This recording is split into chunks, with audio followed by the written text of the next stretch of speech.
Bismillah, Assalamualaikum warahmatullahi wabarakatuh. Tayyib, kita lanjutkan pembahasan kita terkait sudut pandang ya, atau semacam tinjauan dari Asy-Syarih Syekh Shalih Al-Utsaimin terkait matan yang menyebutkan tentang hukum-hukum yang 7 tadi ya. Seharusnya maknanya yang tepat seperti apa? Ini menurut pendapat beliau ya, pendapat Asy-Syarih Syekh Shalih Ibn Hamad Al-Utsaimin. Baik. Kita mulai dari al-jihatu al-ula, sudut pandang yang pertama. Di kitab sudah ada, ini cuma intinya Ustadz sebut.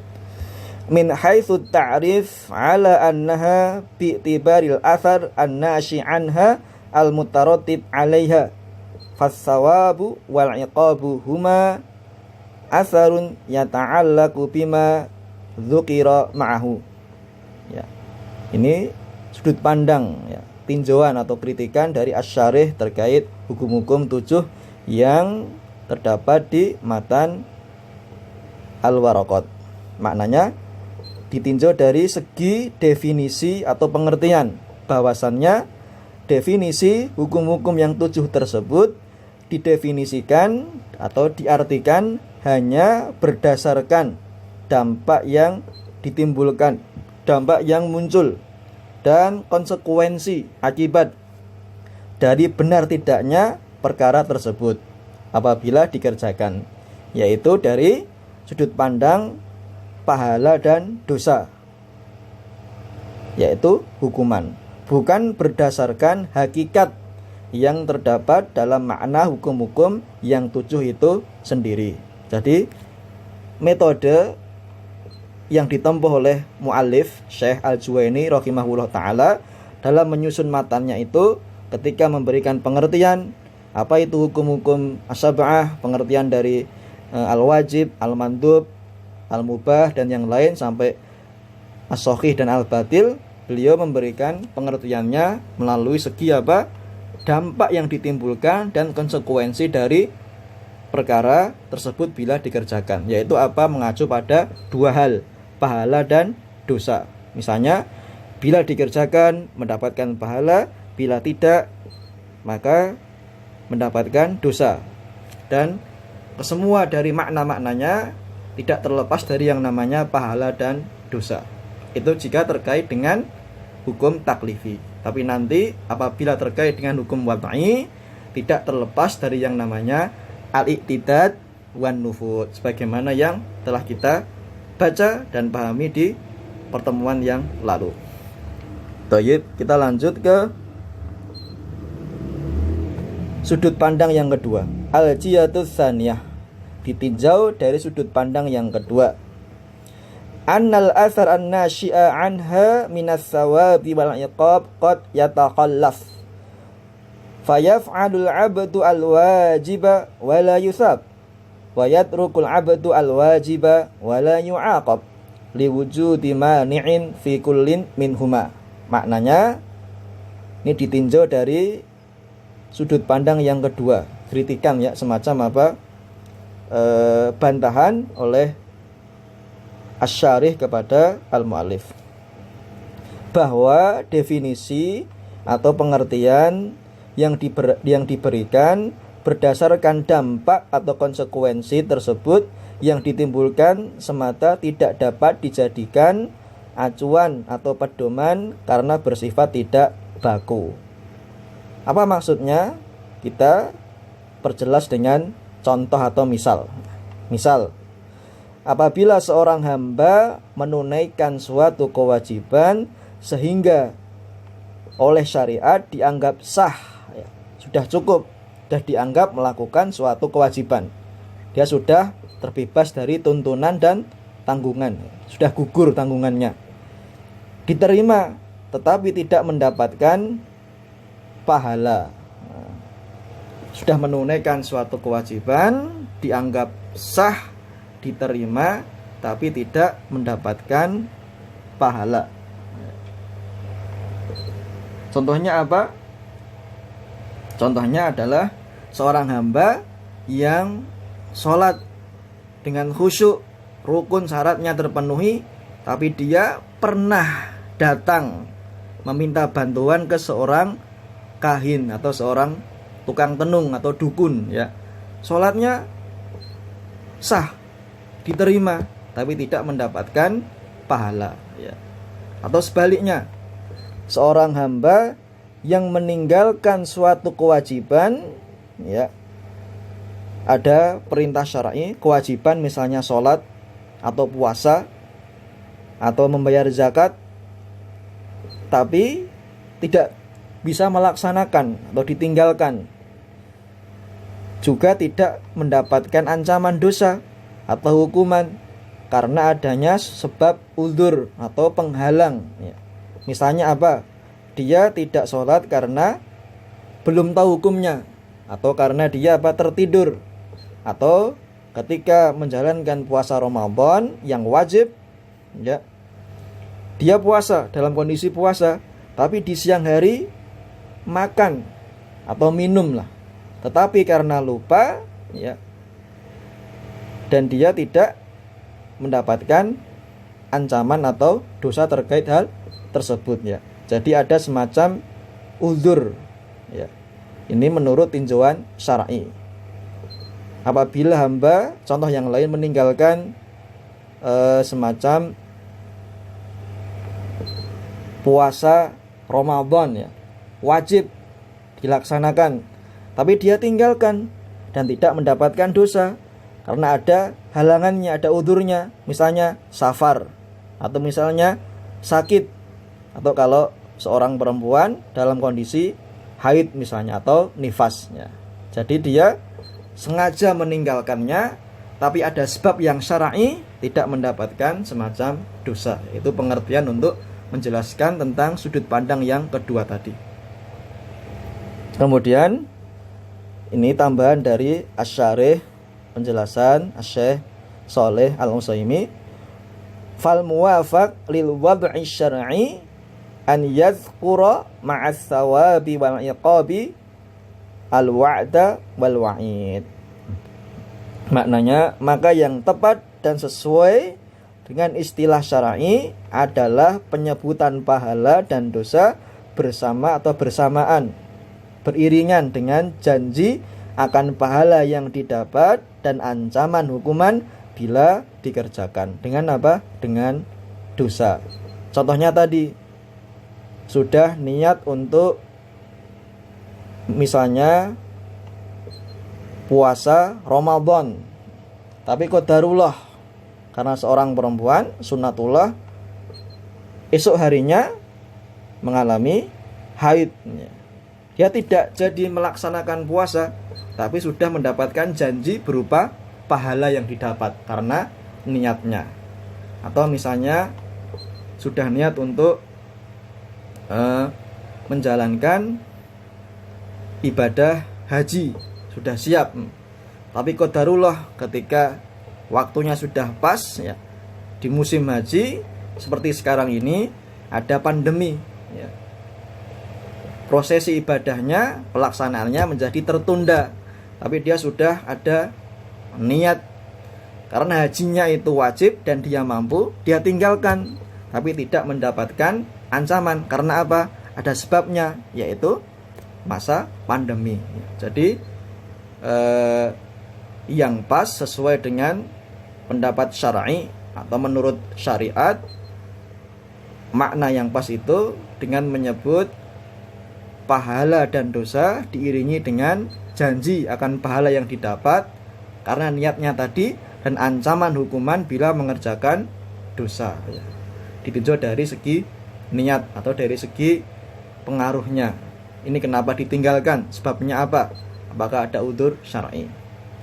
Kemudian fal asahu urrifa bi ma wu'ida ala fi'lihi bis thawabi wa tu'ida ala tarkihi bil iqab. Ini yang pas, ya, pengertian yang pas menurut syariat.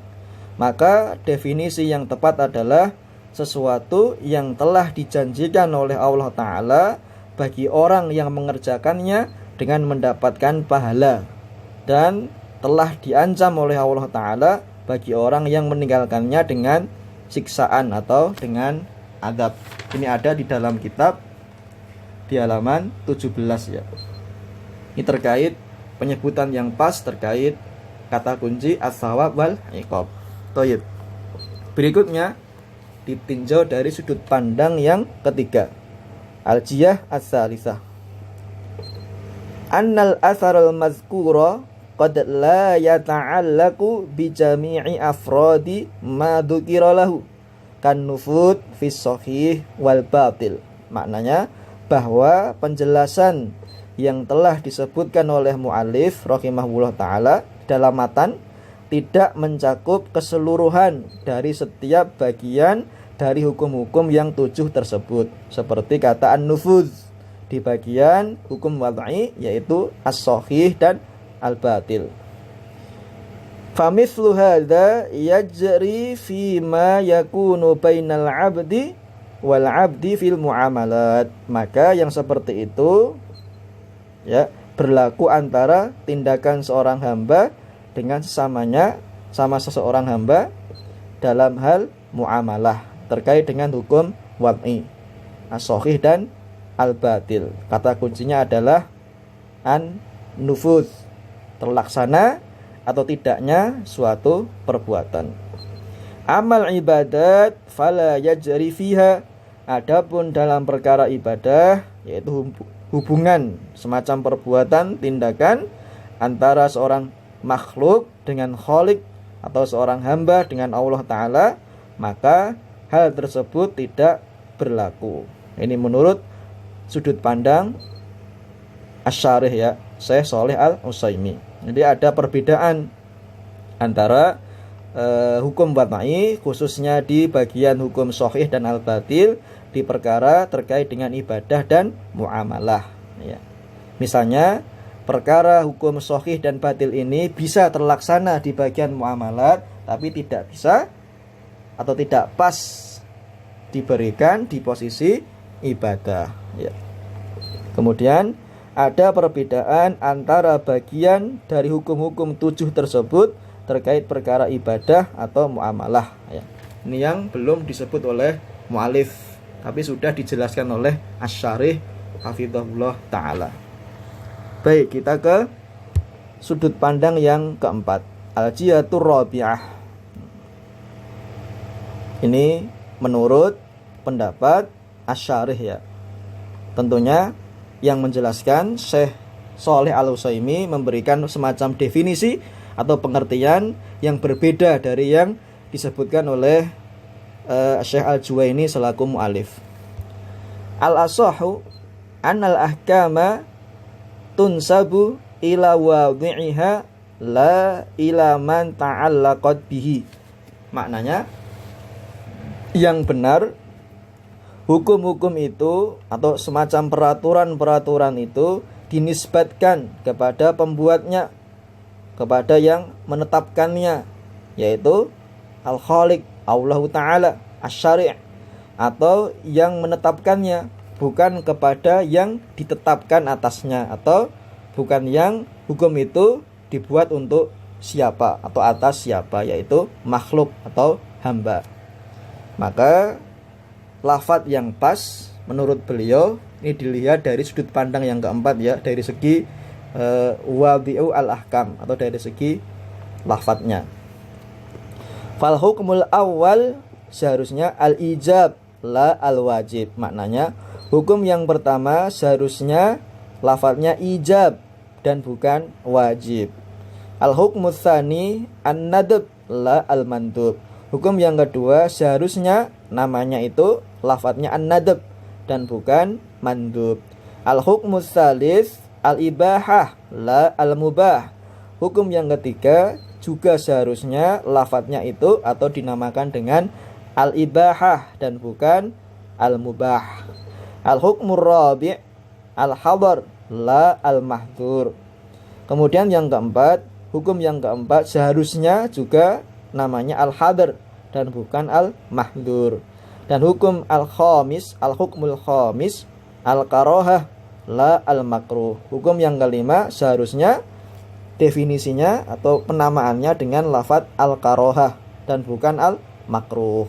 Ini terkait hukum taklifi sebagaimana yang disampaikan oleh Asy-Syarih. Nanti ada penjelasannya di dalam kitab. Alasannya apa? Karena ini terkait pembuat penisbatan hukum itu dinamakan atau ditetapkan sesuai dengan yang membuatnya. Siapa di sini? Allah Ta'ala. Bukan yang hukum itu diberikan kepada yang menjadi objeknya. Di sini seorang makhluk atau seorang hamba.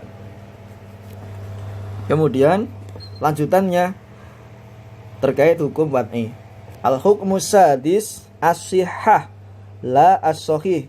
Hukum yang keenam seharusnya namanya atau penamaannya as-sihhah dan bukan as-sahih. Terakhir masih termasuk hukum wad'i, al-hukmus sabi' al-butlan la al-babil. Hukum yang ketujuh seharusnya penamaannya atau lafadznya al-butlan dan bukan al-batil. Alasannya apa?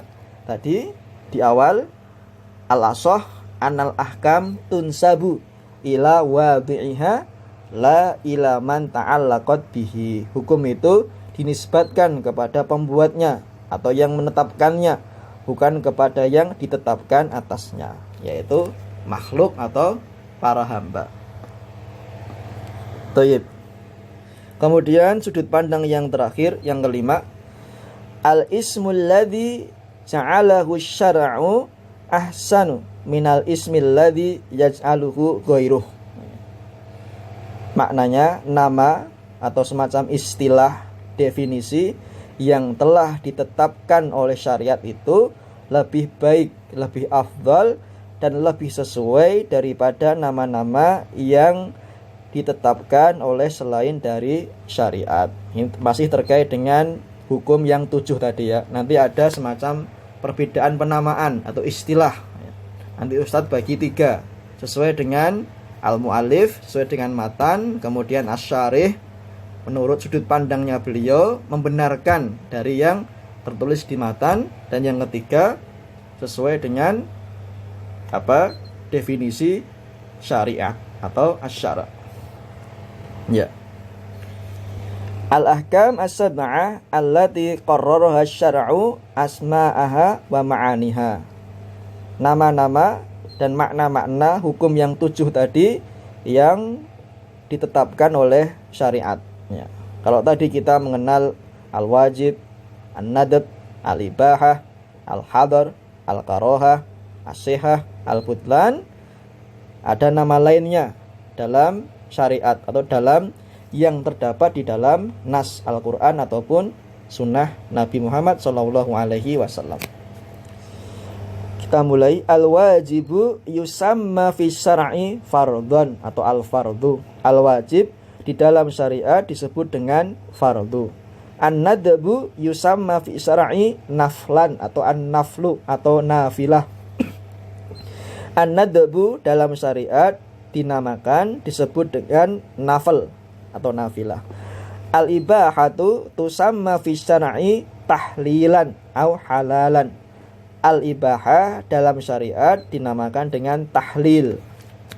Kemudian al-hadaru yusamma fi syar'i tahriman atau haram. Al-hadar dalam syariat disebut dengan nama tahrim atau haram. Panjang ya, haram, bukan al-haram tapi haramun. Kemudian al-karohatu dzakarul mu'allifu al-makruh tusamma fi syar'i karohatan. Sama ya, ini menurut tadi tinjauan dari asy-syarih ternyata sama dengan yang ada di dalam syariat. Al-karohah makruh dalam syariat disebut dengan karohah, tapi yang di matan kalimatnya adalah al-makruh, tapi yang pas sesuai dengan syariat karohah. Kemudian kita ke hukum yang wad'i.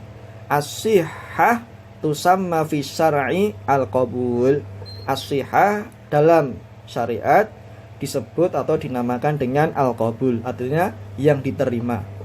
Kemudian al-butlan dzakarul muallifu al-batil yusamma fi syar'i butlanan au raddan. Al-butlan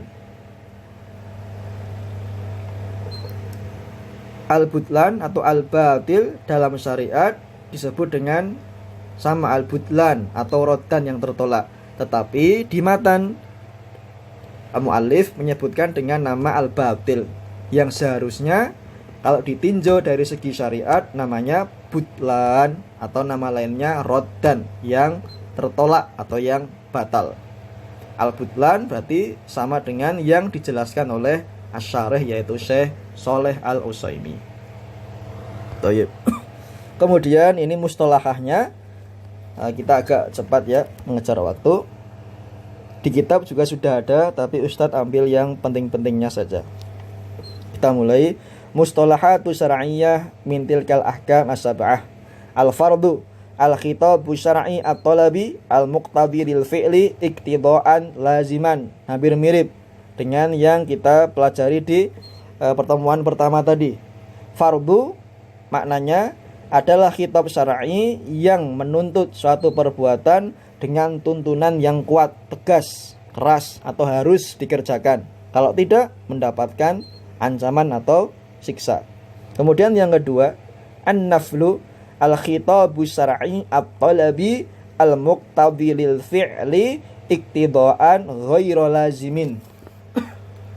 An-nafl, nafilah, maknanya adalah khitab syar'i, ketetapan syar'i atau perintah dari Allah yang menuntut suatu perbuatan dengan tuntutan yang tidak kuat.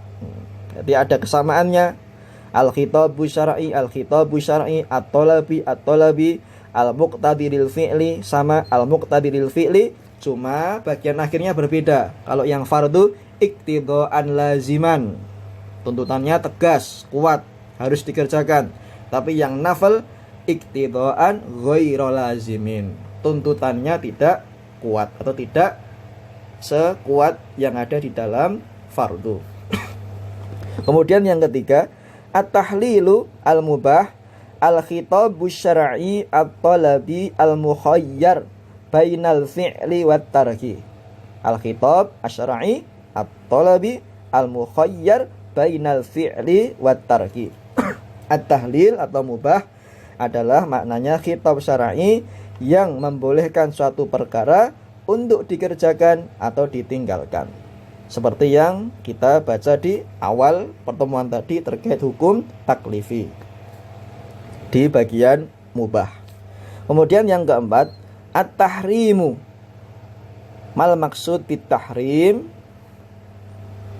At-tahrim huwa al-khitabu syar'i at-talabi al-muqtadi lit-tarki iktidaan laziman. Al-khitabu syar'i at-talabi al-muqtadi lit-tarki iktidaan laziman. Maknanya at-tahrim adalah khitab syar'i yang menuntut untuk meninggalkan suatu perbuatan dengan tuntutan yang tegas atau mengharuskan, wajib untuk ditinggalkan. Berarti ini apa? Larangan, perintah berupa meninggalkan suatu perbuatan, terlarang. Kemudian yang kelima, al-karohatu. Mal maksud bil karohati, al-karohatu yakni al-khitabu syar'i at-talabi al-muqtadi lit-tarki iktidaan ghairu lazimin. Berarti di sini maknanya al-karohah adalah khitab syar'i yang menuntut untuk meninggalkan suatu perbuatan dengan tuntutan yang tidak tegas atau tidak mengharuskan. Ustadz kasih ikatan atau kasih batasan namun dicela. Karena nanti kalau seorang hamba sering melakukan hal-hal yang sifatnya makruh, bisa jadi secara tidak sadar bisa menjerumuskan pelakunya ke hal-hal yang haram.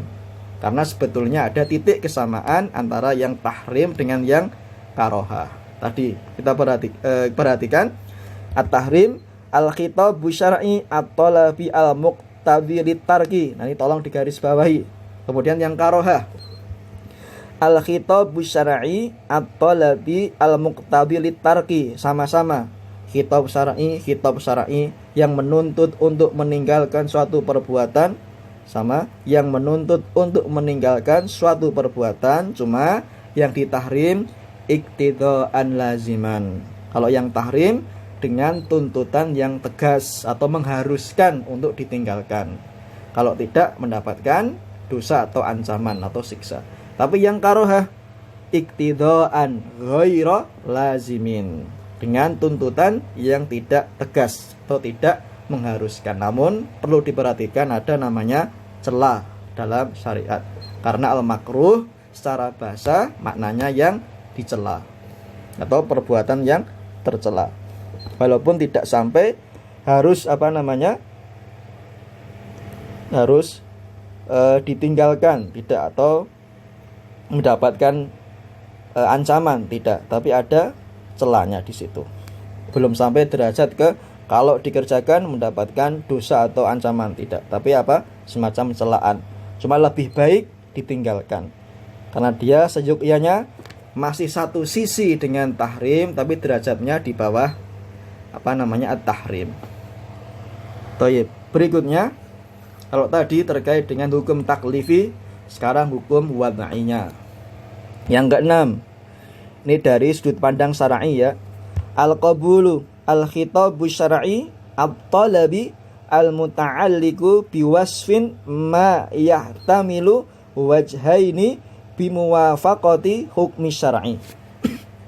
Al-khitabu syar'i at-talabi al-muta'alliqu biwasfin ma yahtamilu wajhaini bimuwafaqati hukmi syar'i. Artinya al-qabul adalah khitab syar'i yang terkait dengan suatu sifat yang mengandung makna kesesuaian, ya, pas sebagaimana yang diinginkan, kesesuaian perbuatan dengan dua sisi dari aspek pelaksanaannya terhadap syariat. Dua sisi di sini nanti ada yang namanya rukun dan syarat, ya. Kalau kita misalnya ada muamalah ataupun ibadah, dua ini tercukupi, maka dia sesuai dengan yang diinginkan oleh syariat, maka dia sah atau diterima. Makna qabul secara bahasa diterima. Kemudian yang ketujuh, masih bagian hukum wad'i, al-butlan al-khitabu syar'i at-talabi al-muta'alliqu biwasfin ma yahtamilu wajhaini bimukhalafati hukmi syar'i. Maknanya al-butlan adalah khitab syar'i yang terkait dengan suatu sifat yang mengandung makna ketidaksesuaian suatu perbuatan dari dua sisi dari aspek pelaksanaannya terhadap ketetapan syariat. Ini kebalikan dari al-qabul. Kalau yang al-qabul tadi perbuatannya sifatnya sesuai dengan apa yang diinginkan oleh syariat. Rukun-rukunnya terpenuhi, syaratnya terpenuhi, kemudian penghalangnya tidak ada, maka diterima. Tapi kalau yang al-butlan tidak sesuai, menjalankan suatu muamalah, menjalankan suatu ibadah, tapi ternyata dua sisi pentingnya tidak terpenuhi. Apa itu? Di antaranya rukun dan syarat, yang dengannya suatu ibadah dianggap sah atau diterima. Nanti juga ada namanya niatnya. Niat juga berpengaruh, berperan penting dalam pelaksanaan amalan ibadah. Thayyib. Itu tadi dua akhir ini terkait dengan hukum wad'i ditinjau dari segi mustalahat syar'iyah, ya. Jadi ada perbedaan antara istilah-istilah hukum yang 7 tadi, di antaranya sesuai dengan matan, sesuai dengan yang disebutkan oleh mu'alif, kemudian sesuai dengan asyarih menurut pandangan beliau, kemudian yang ketiga sesuai dengan istilah syar'inya. Thayyib. Ya, ini ada ringkasannya ya, yang Ustadz ringkas. Perbandingan hukum yang 7 dari segi penamaan. Ingat, dari segi penamaan definitif. 1. Menurut mu'alif Syekh Al-Juwaini rahimahullah, sebagaimana yang ada di matannya. Kemudian yang kedua, menurut asyarih Syekh Shalih Al-Utsaimin, menurut tinjauan beliau yang tadi meninjau penamaan yang disebutkan dalam matan. Seharusnya begini. Alasannya apa? Nah, hukum itu dinamakan sesuai dengan pembuatnya, bukan yang hukum itu ditetapkan kepada nanti yang makhluk atau seorang hamba harus mengikuti aturan tersebut. Yang pertama, indal muallif kama fil matan al-wajib, al-mandub, al-mubah, al-mahdhur, al-makruh. Itu jadi satu kesatuan namanya hukum taklifi. Kemudian yang keenam as-shahih, yang ketujuh al-batil menjadi satu kesatuan namanya hukum wad'i. Kemudian yang kedua indas syarih Syekh Shalih Al-Utsaimin al-ijab, an-nadb, al-ibahah, al-hadar, al-karahah, as-sihah, al-butlan. Kemudian yang ketiga mustalahatul ahkam as-sab'ah indas syara', ditinjau dari sudut pandang syariat atau yang sesuai dengan ketetapan syar'i. Namanya al-fardu, an-naflu, at-tahlilu, at-tahrimu, al-karahatu, al-qabulu, dan yang terakhir al-butlan atau ar-raddu. Itu tadi penamaan ada 3 perbedaan ya, lafadznya, definisinya terkait hukum-hukum yang 7. Itu materi kita sudah selesai, alhamdulillah. Nanti kalau ada pertanyaan atau masih butuh penjelasan, silahkan ditanyakan ke Ustadz. Baik. Di bagian terakhir ada semacam soal evaluasi atau latihan untuk kalian. Nanti silahkan dikerjakan ya, wajib sebisanya. Kalian bisa menjawab dengan bahasa Arab, silahkan. Kalaupun belum paham, bisa dengan bahasa Indonesia. Ustadz bacakan dulu, ada 7 soal. Yang pertama, uzkur al-alfat as-sittah idza fahimtaha fahimta ma'anil ahkam as-sab'ah. Sebutkan 6 lafaz-lafaz tersebut yang apabila kalian bisa paham, maka kalian niscaya bisa paham makna dari hukum-hukum yang 7 tersebut. Sudah kita bahas. Kemudian yang kedua, mal farqu bainal fardhi wan nafli. Apa perbedaan antara fardu dengan an-nafl? Tadi sudah kita bahas juga di bagian titik temu dan titik perbedaan. Yang ketiga, mal farqu bainat tahrimi wal karahati.